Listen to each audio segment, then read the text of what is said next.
Yeah, actually, since you're waiting, I have a pitch. So for those of you who have family or friends, or even yourself, who's thinking of extending your time, your talent, or money, mostly time and talent. I mean, to me, I think time and talent is harder to come by than money. To share, do consider volunteering with Caris, because we always need help, especially with talents. Yeah, I can speak to Linus is our executive director, or Ryan. Yeah, so especially I think young people, I'm just buying time, so please bear with me. So the young people, I find that in our church, right, after confirmation, they have difficulty in the sense that they do not know what to serve and where to serve. Of course, if they can serve in parish and all that. But I think from experience, we find that the young people feel inspired about going overseas or actually seeing what happens overseas. So it is an area which I think as a church, we can also reach out to the young adults or older children who have finished confirmation. So maybe encourage them to look at that area as well, apart from, of course, doing social work in Singapore. So it's something that we can just go to our website, Caris, and see what are the available opportunities of volunteerism. As I said, I think time and talent is something which money cannot buy, which we really need. Yeah. So for instance, all these talks that we organize can join us. We have a lot of events and programs in the course of the year. Get your young people to, just to tune in. You never know, the Lord speak to them in different ways. Yeah, so these are the little things we do in Caris. So since sometimes we can ask a few questions about volunteering. Sure. So when sign up volunteer overseas, in terms of money-wise, who are the ones who pay for at least the participants pay for their own, or over there, how does it go in terms of? Okay, Caris, we are an umbrella organization. So under Caris, we have 19 what we call member organizations. So different member organizations or MO have their own way of doing overseas mission work. Of course, if you just do volunteering and all that, is as I said, it's all free, right? It's your time and your talent. But if you go overseas, I think different member organizations have different way of doing it. But what I understand is that they usually have a pooled funds within the organization, right? So maybe you may have to pay your own way, be a boat trip or whatever. Okay, I volunteered in X myself. Just now, those of you who are here, X is one of our largest, if not the largest member organization. So I think when I joined them, I had to pay for my air ticket myself to, let's say, Cambodia or to Myanmar, and hotel. And that was it. I think we also had to pay a mission fee of, I can't remember how much now.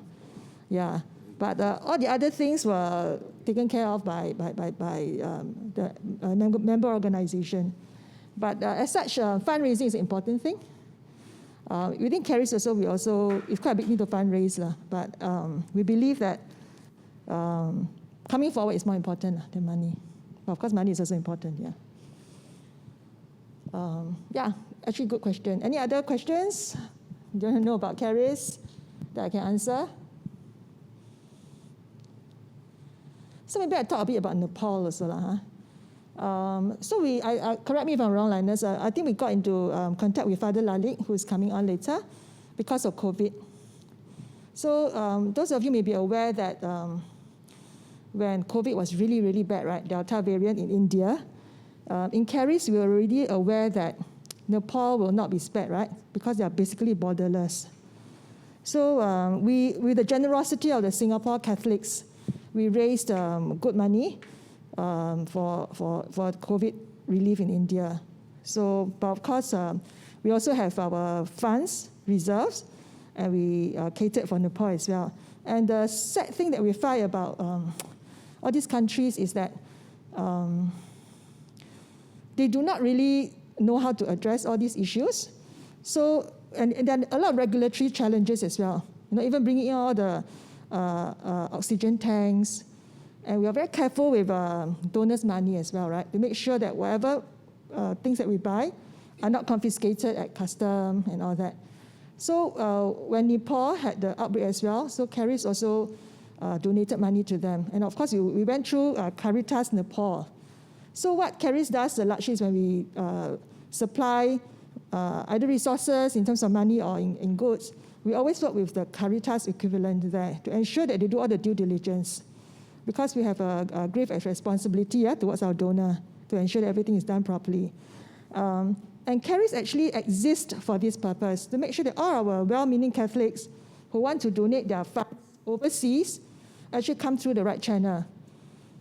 You know, because you have little pockets of places, sometimes you do not know how the money is managed. So it is important that we go through the right channel on the ground as well.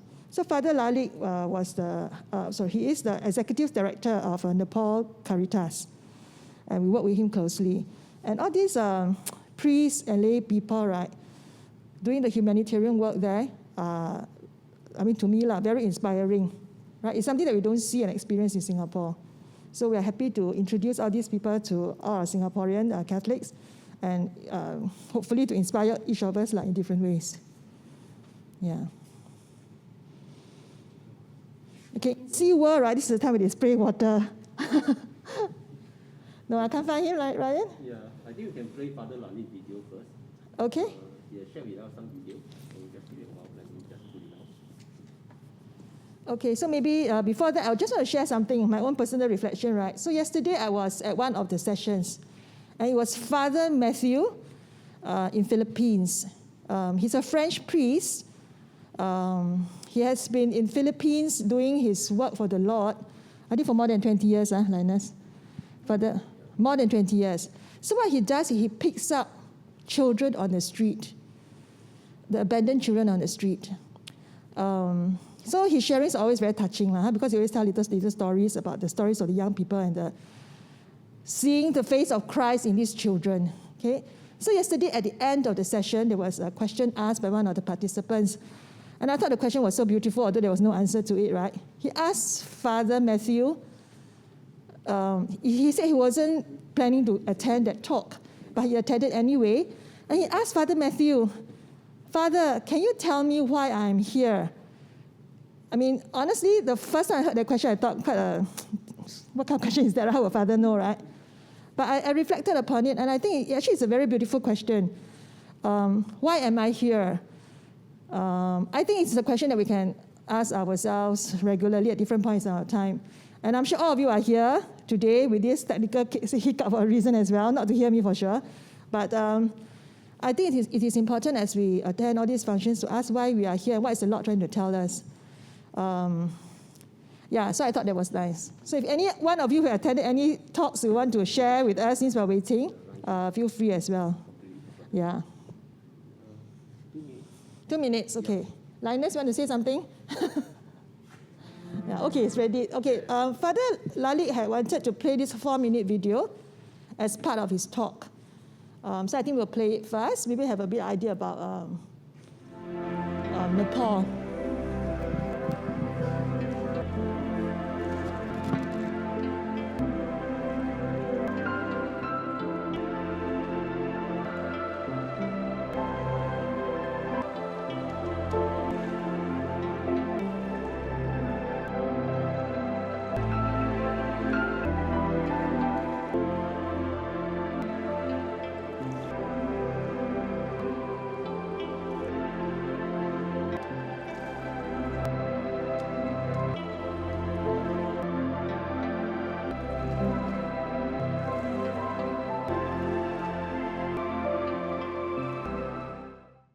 Covid म्यानेजमेन्टको क्राइसिसको टाइममा नै उहाँहरूले संस्थाले CRSले हामीलाई approach गरेर आफ्नो तर्फबाट केही सहयोग गर्न सकिन्छ कि हामी थ्रु हैन हेल्थ वर्करहरूलाई डाक्टर नर्स प्यारामेडिक सबै लगायत सम्पूर्ण स्वास्थ्यकर्मीलाई सेफ राखेर हामी थ्रु चाहिँ हामीबाट सर्न सक्ने जुन महिला गर्भवती लगायत बच्चाहरू हैन सम्पूर्ण महिला बिरामीहरूलाई नै हामी मार्फत सर्न सक्ने सम्भावित संक्रमणलाई रोकथाम गर्नको लागि र अल्टिमेटली चाहिँ सब बिरामीहरूको नै ज्यान जोगाउनको लागि संस्थाले पहल गरेर हामीलाई जुन यो प्रोटेक्सनको सामानहरू लगायत त्यो पहल गर्नुभयो। यसको लागि मेरो व्यक्तिगत तर्फबाट र यस अस्पतालको तर्फबाट पनि हार्दिक आभार भन्न चाहन्छु।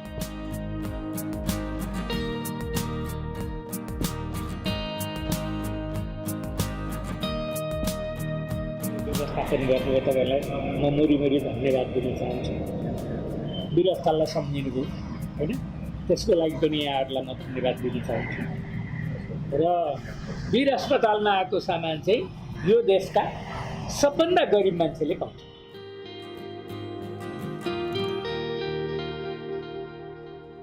सुझाव र सल्लाहको लागि कारितास नेपाल एनसेलको टोल फ्री नम्बरहरू Morang 9801572223, Jhapa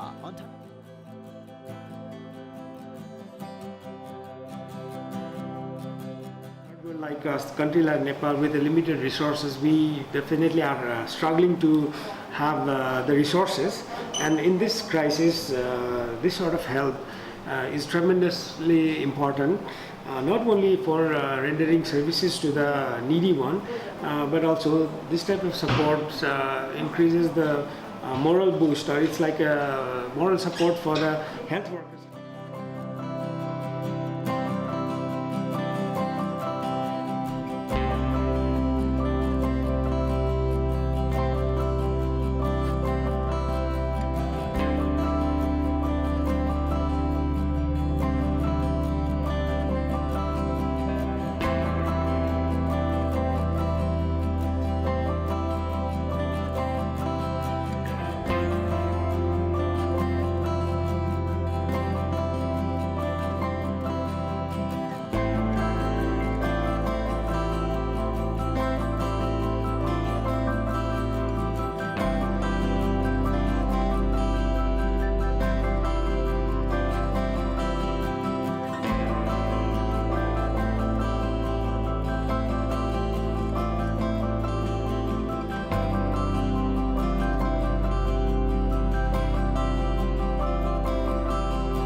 Okay, praise God. Father Lali is here. Hi, Father, can you hear us? Oh, we can't hear Father. Father, maybe you unmute yourself? Yes, I can hear you. Hi, Father. Good day to you. I don't know whether it's good day or good night. Okay, hi, Father. Thanks for coming on.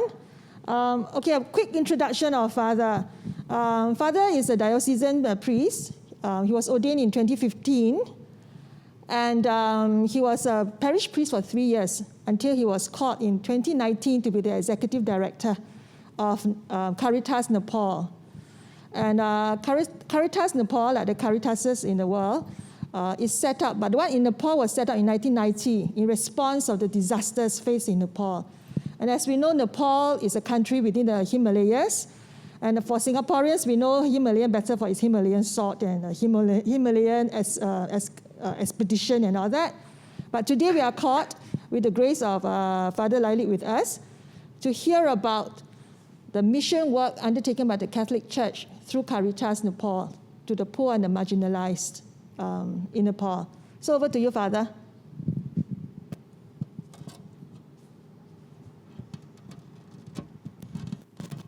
Father, you can start. Maybe let Father share. Yeah, thank you. Thank you for very sweet introduction. And also, I'm very sorry I was following heavy traffic. I was passing to the office, and finally I managed to get back to the office. So I was really trying to struggle through all this traffic getting happening. We have very heavy traffic. So can you see my screen? Yes. Okay, thank you once again. And also for this opportunity, it's my privilege to share a few things how faith grew in Nepal, and also how this picked up other aspects, especially in the social service aspect, and how our overseas partners have been supporting us in this incredible journey. So I have chosen a topic, the seed that fell on the Himalayas. The Catholic Church in Nepal has been very old one, but very less Catholic population. We have around only 8,000 Catholics here in Nepal. So in a way, Nepal is a landlocked country. In Kathmandu, its capital city, and around 147,516 square kilometer area we have. And then population-wise, we have around 29.14 million population. So you can see in the map how we are surrounded by two countries, giant countries like India in three sides, and then one side we have the Tibet, the autonomous Chinese state. The Tibet we have other side. So brief introduction, I will keep quick and then we will come to Caritas Nepal. So geographically, if you see, the country is divided like this in three parts. You have the white part, this portion, this is mainly the snow-capped mountains we have, these areas. And then this green part, we have mainly the hills, the upper hills we have, where in the upper hills we don't have much trees, it's a barren hills. And then the lower part, the green portion of the lower part, these areas are the jungle areas we have, but hills, these are lower hills we call them. And then this gray part, you can see, this is the plain areas we have, and mostly the cultivation and all the agriculture is practiced in this lower portion. So percentage-wise, if you see, the snow-capped mountains are 15%, and then the upper hills and then the lower hills are 68%, and then 17% are the plain areas we have, which we call Tarai. That means only in 17% of land there is a cultivation. So even for food materials and all, the Nepal has to depend on other countries like mainly India.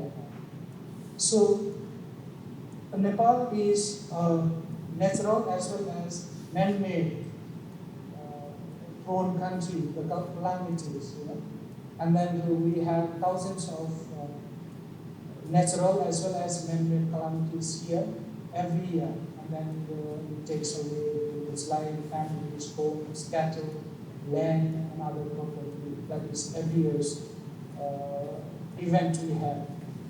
So when we go to the evangelization that came to Nepal, the first phase, it started in 17th centuries. So we can trace back to 300 years of Catholic history here. But the twist is we can see all through these 3 centuries, 17th, 18th, and 19th centuries, there had been Jesuit as well as Capuchins and other society people who have been visiting Nepal very often to sow the seeds. But that did not happen, and these missionaries mainly they were trying to pass to the Tibet, and then they were supposed to sow seeds in Tibet, but Nepal happened to be in between. They used to come to Kathmandu, the capital city, and they used to rest here. And then so in a way we can say Catholic Church in Nepal is a byproduct mission to Tibet. And then in the second phase we see it was the tribal people who brought faith, and then mainly these people were migrated from India, and then with the hope that they would get some job in Nepal and especially in the tea gardens, and then they carried that faith.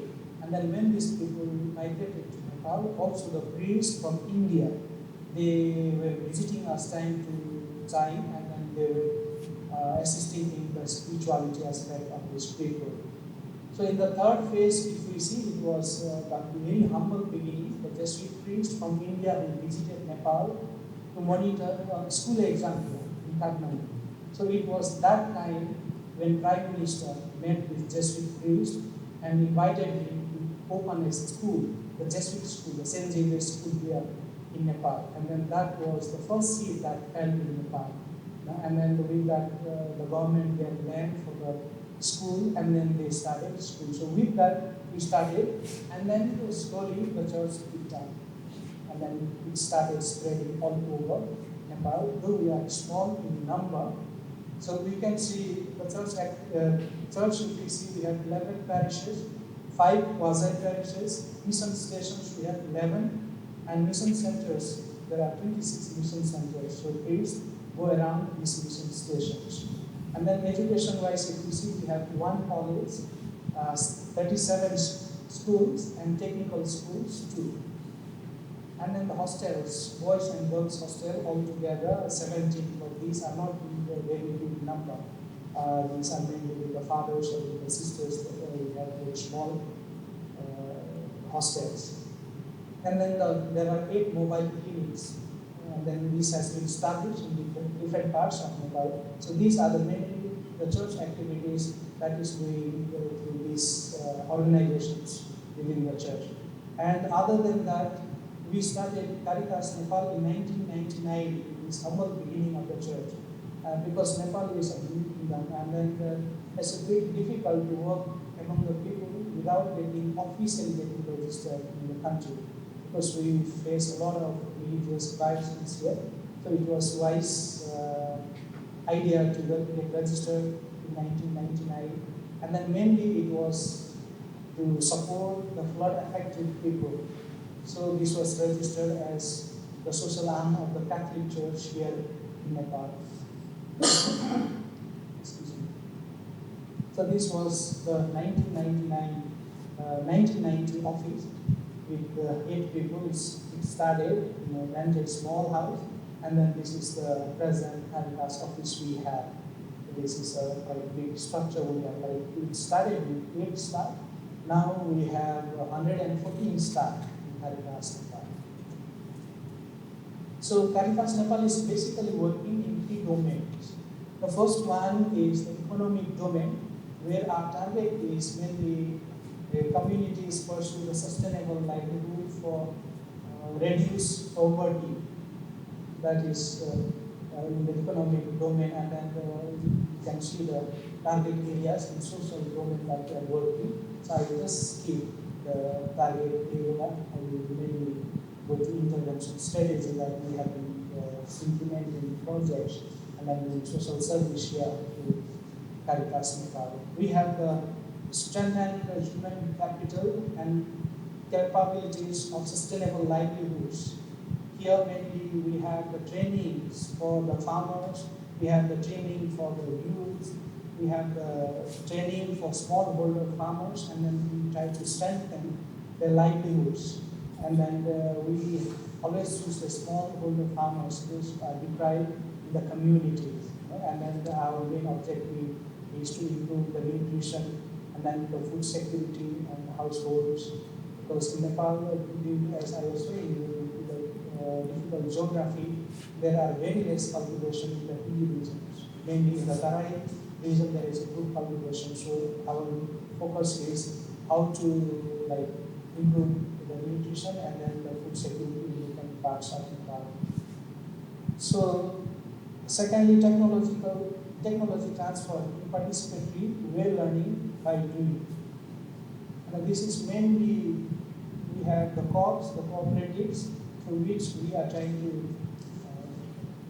transfer the technology, the idea with this women group especially, and then who have been really doing well, and then they are increasing their income in the family, and then with that they are also supporting their children in the family.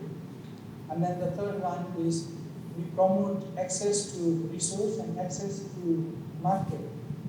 Many people, they don't have access to resources here. In the local level itself, there are resources, and even within the localities, there are varieties of food materials which they cannot identify by themselves. So this is also one of our area where we are helping people to identify their own local varieties of food materials, and also the market chain for access to the market where they can sell their products. And then I go to number 4. the integrated climate change adaptation and other DR concerns.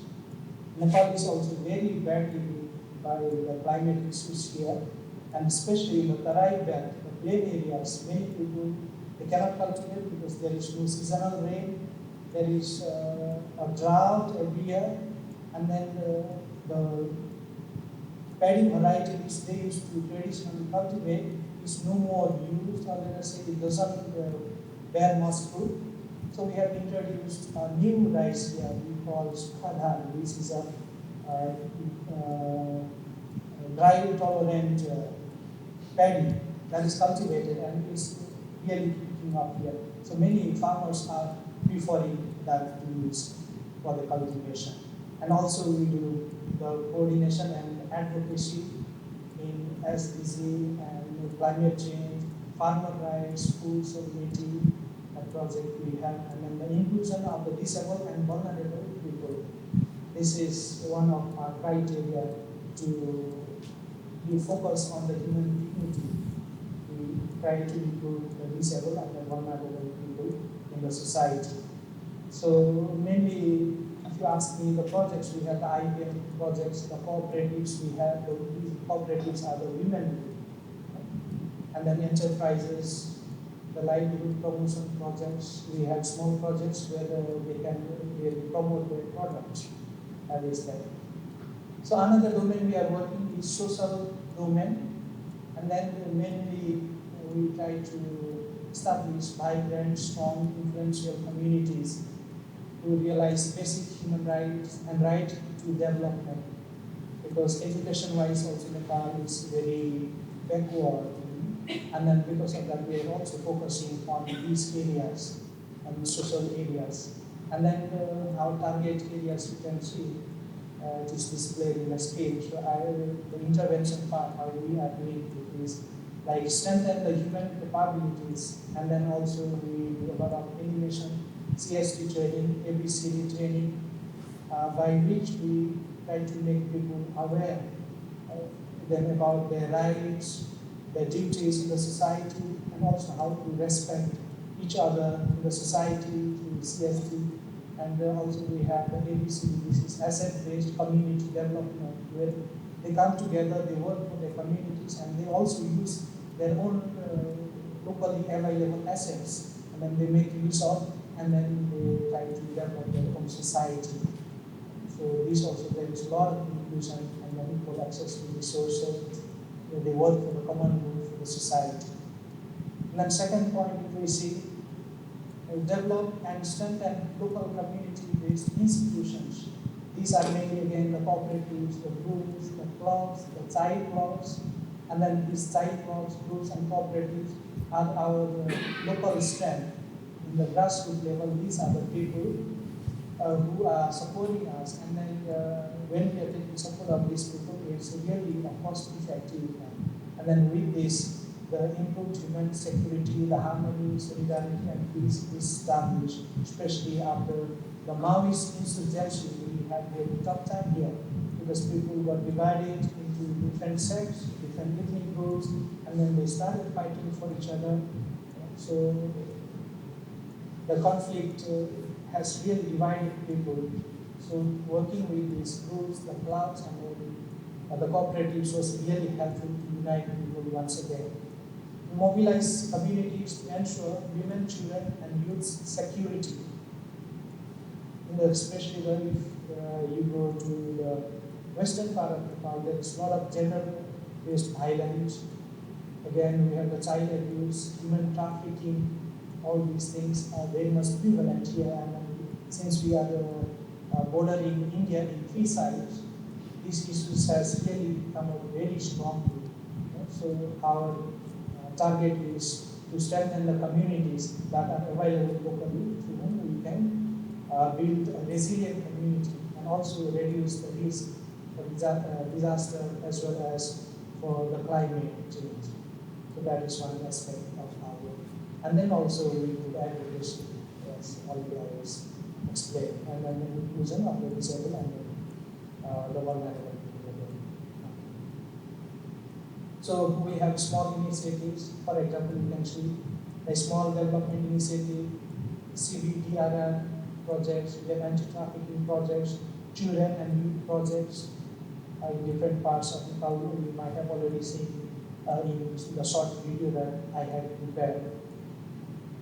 So the last domain we are working is the humanitarian domain. This is the emergency, the area we are responding to. And then this also includes the recent earthquake response and also the COVID response, for which we also get support from Charities. We are so grateful to Charities as well. So in intervention strategy, we have here the capacity building on relief service provision and delivery proactively with PNGOs. We have a good coordination with the grassroots level institutes locally established, and they are our strength again. And also we have trained the volunteers in almost all the districts in Nepal. So any disasters take place, so very proactively we can act on in responding to these areas. And then it has been really very quick. And then we have an ad hoc fund here, so we can easily mobilize these funds in any emergencies that we face. So our main target is how to ensure the safety of the society, of the people that are in the society, of the families. That is our basic outcome we are targeting for. And also, we empower people and local organizations to pursue holistic recovery.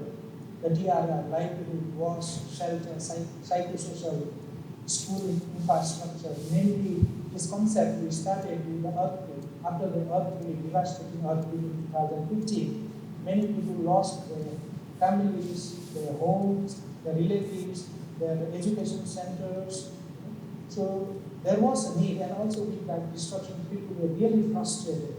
And then to bring them back from that frustration was a real challenge. So we started a holistic recovery, where we started implementing Nepal earthquake recovery program. In that we started with PRR. There was a component for livelihood. There was a component for wash. Of course, shelter was the main component we had. And with that also there was psychosocial counseling and support, and also the schools in these communities, not in all the communities. We were able to do 7 schools in these areas. So this was the holistic response we did after the earthquake. And then our main target, let us say, the objective is the households and the communities recover, and so they build up that better. That was our main target. So another one is specialized counseling and fund support to returning migrants for reintegration. There are a lot of many people who are coming back from third countries, especially the Gulf countries. And then you might be surprised to hear almost like every day we have 1,500 people going abroad for work, the young people. And then many are on skill. First of all, they do not have education, and they are on skill. They land up in the destination country, but sometimes they are deceived, they are cheated, they don't get the work that they are promised before taking them, so they will be working in a daily wage basis. And then so they don't have a proper income. With that, they get into frustration, they come back, and then when they come back, they don't have anything. So when these people contact Caritas Nepal, we also support them financially. We give them a very small seed money, and also we give them some kind of training through which they can carry on their life, and they can start some profession or some business in the society. So there have been a couple of examples we have here. It's coming back to Nepal and then doing some business. Very good success stories we have. That is mainly for the migration, and then it was also difficult for them to get integrated into the family and society. So that was another aspect we were also focusing. And then also we have the education access to these refugee children.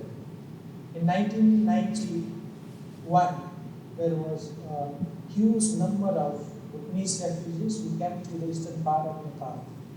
And then these Bhutanese remained in the river bank of eastern Nepal.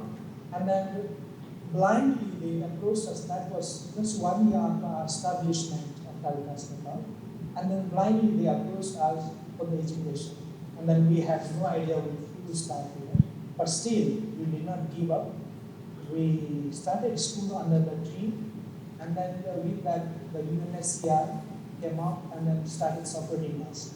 And then we worked in the Bhutanese camp. There were around 0.7 million Bhutanese in 7 camps in the eastern part of Nepal. So with that, almost like for 27 years, we were in the camp supporting these Bhutanese children for education purposes. Then mainly our focus was in the education sector. So we have a very good result from there. And then right now, these people have been resettled in the third countries. And then we have around 7,000 Bhutanese still remaining. They could not be resettled in the third countries because the documents, they have some issues with the document. They also, like, some got married in countries. They don't want to go to the third countries, they want to remain in Nepal. So there are around 6,000 to 7,000 still remaining in the camp. But we have managed to advocate with the government to integrate them in the government schools. But for the smaller children, we still run early childhood development program for these Bhutanese children.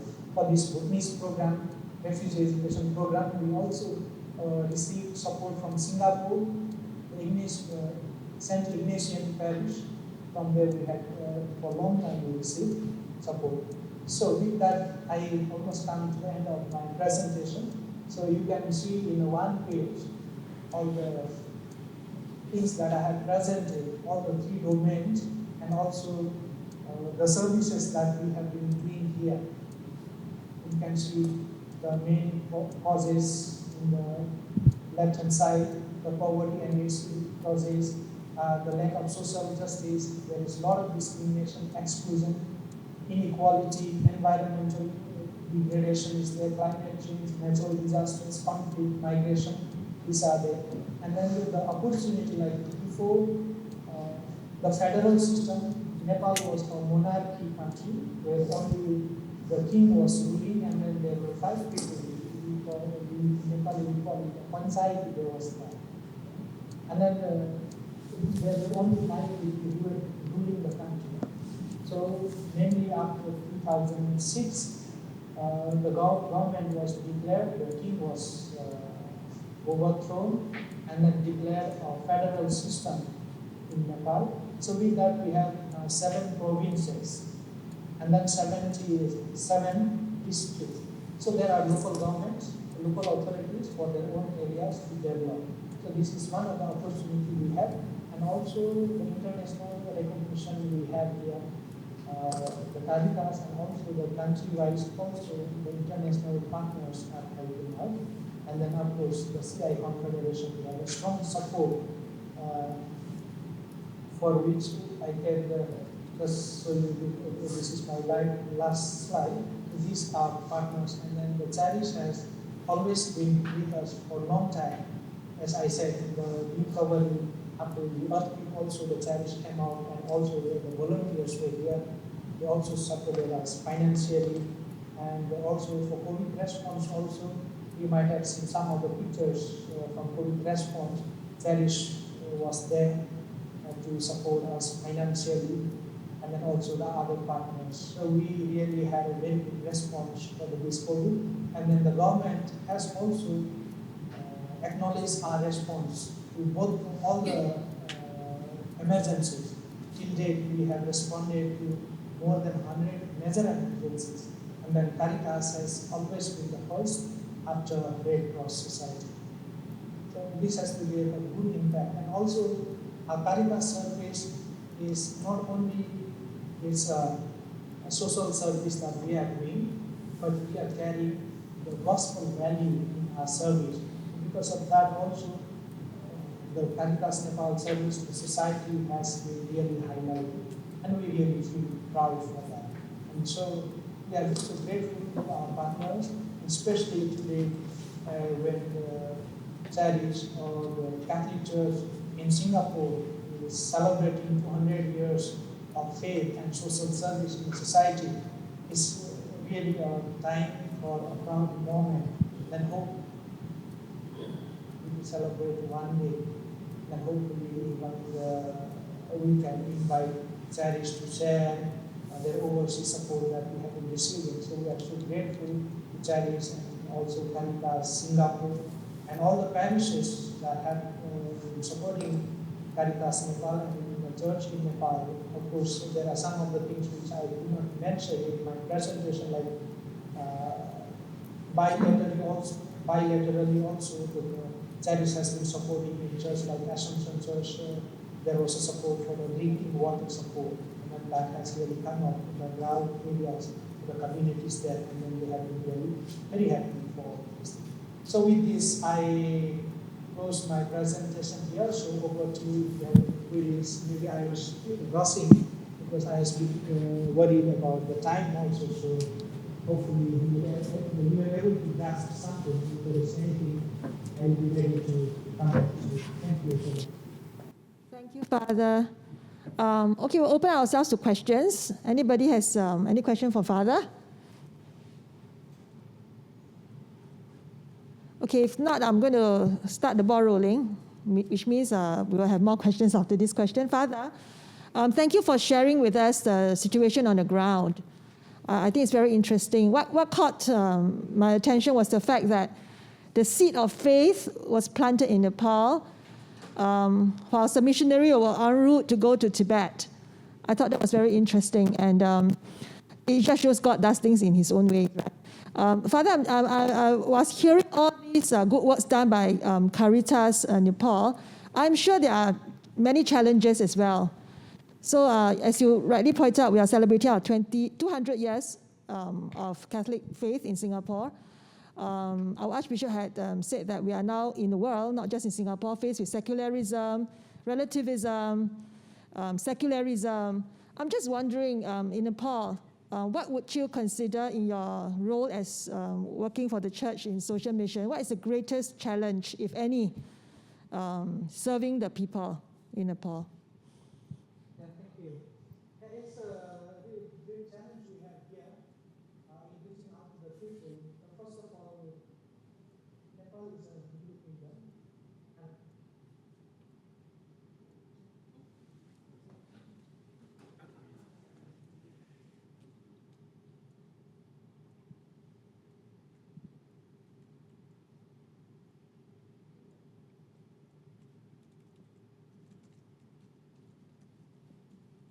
It's all very challenging. Poor Father. This is the life situation in Nepal where they are. It's not really good. Yeah, I'm sure he has lots of challenges. Right? He's showing us all the good work that he has done. But I'm sure he has lots of challenges. Doing great work there. I didn't have a chance to introduce Father properly just now because of the lack of time. He's actually very young. He was ordained in 2015. So, okay, I think we're back. Are we back? No, we are not back. Yeah, so I think he's doing great work. I mean, hearing him share, you know that there are so many domains that he has to cover, and it is a country with challenges which we are not familiar with in Singapore. So have you lost him, Ryan? Yes. Okay. He will join back. Yeah, so just give me a minute. Any question from anyone? If not, maybe we will close. Are we out of time? Yeah, anyway, we're going to thank Father. This is recorded, so we're going to thank Father for all his good works, and we please keep Father and our brothers and sisters in Nepal in our prayers. Okay, thank you very much for coming, everyone. Have a great festival. God bless.